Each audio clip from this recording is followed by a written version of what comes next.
two midfielders that I think defined the role of being a central midfielder, not just a defensive midfielder. Usually, because exceptional in their own right, it is easy for people to view them just as a defensive midfielder. But Essien could do the box-to-box job. N'Golo Kante could do the box-to-box job very, very well. And Rich, me particularly very excited about the story of Essien because me a Ghanaian. And besides Chelsea, I think that sometimes when this argument comes up, non-Chelsea fans cannot appreciate it as much. Because to be very honest, I think that's already a Chelsea me. And you watched N'Golo Kante and watched Michael Essien in his heydays. What he has here exactly what both of them gave to the club. You see, where Essien came from is superb. Because before Essien came to the Premier League, there were huge names in terms of DMs or even CMs.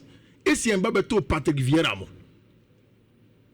These were proper brute sixes. In and around that time, the Scholesies and the likes were doing the job that they were doing in the English Premier League. Normally a next level in their own right before even Essien entered. Michael Carrick and the likes, the kind of footballer was playing. Even at Chelsea, the job of Frank James Lampard, Michael Ballack, even before him, Claude McLeary, the job that he did with team was huge. You just can't take anything away from the quality of the Bison.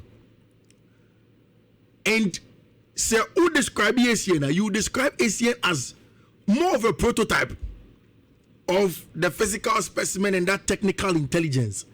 I see Essien for larger parts of the career had a specific role under Jose Mourinho, and wherever he went, it was to be the brute force using physicality largely of Michael. It's who describe Essien. It is easier to see Michael Essien in the physical sense than to see N'Golo Kante.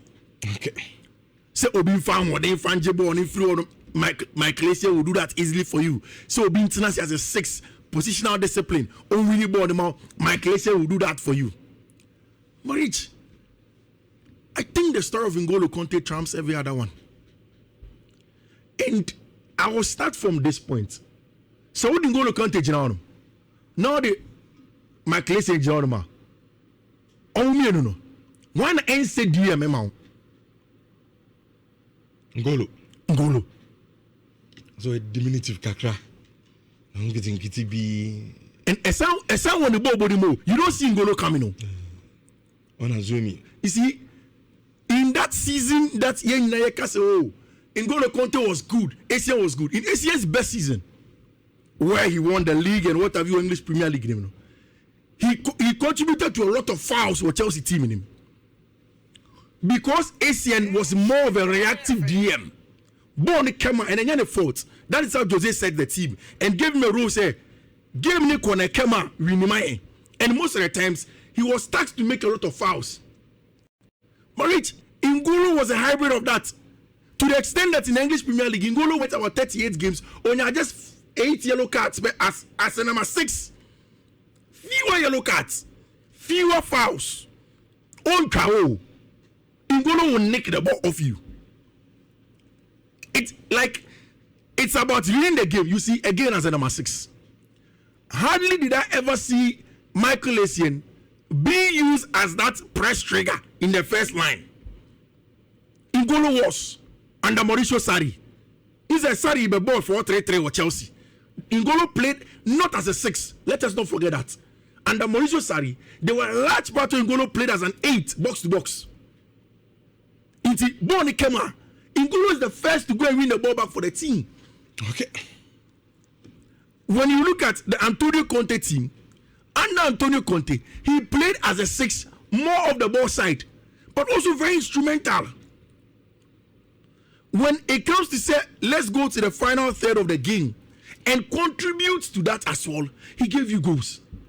Which, when I analyze N'Golo Kante and Michael Essien on the 4 major fronts of being a top player, the technical ability, the physicality, of course, the specific role of also being a number 6, the ball winning ability, and especially when it comes to rich reward, what do you gain and lose in terms of say, as a number 6 now?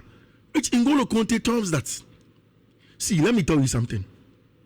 When N'Golo played in that Leicester City team, until almost the end of the season, everybody thought saying Mark O'Brighton, any Christian Fuchsmo, who were either the defenders or the midfielders that were making the difference.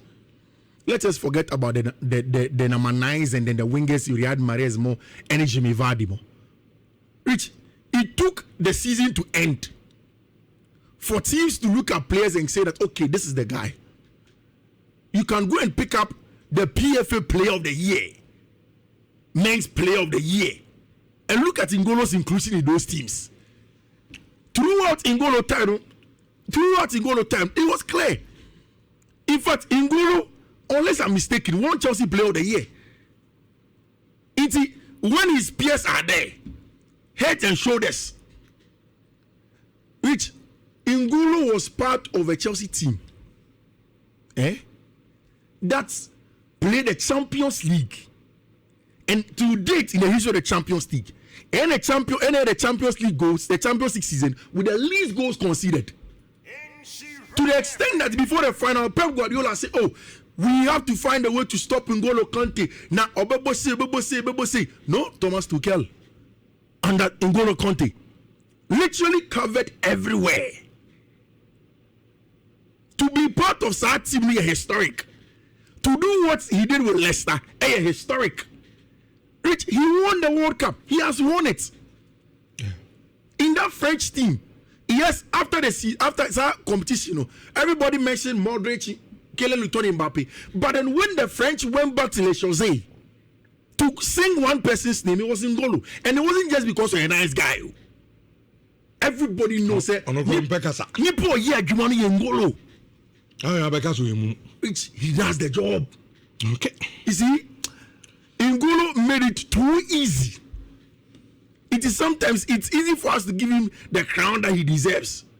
Which at the end of the day comes down after being he also has something to show. All right. Say N'Golo, also we are the best midfielder. Even at Chelsea alone, what did you win? They could see same bet, no. He has it. Okay. You had the national team, he has it. You had outside of Chelsea, he has it. Rich, N'Golo is the best midfielder amongst the both. Josh Budu 4327. I see good submission by Ayala, but I feel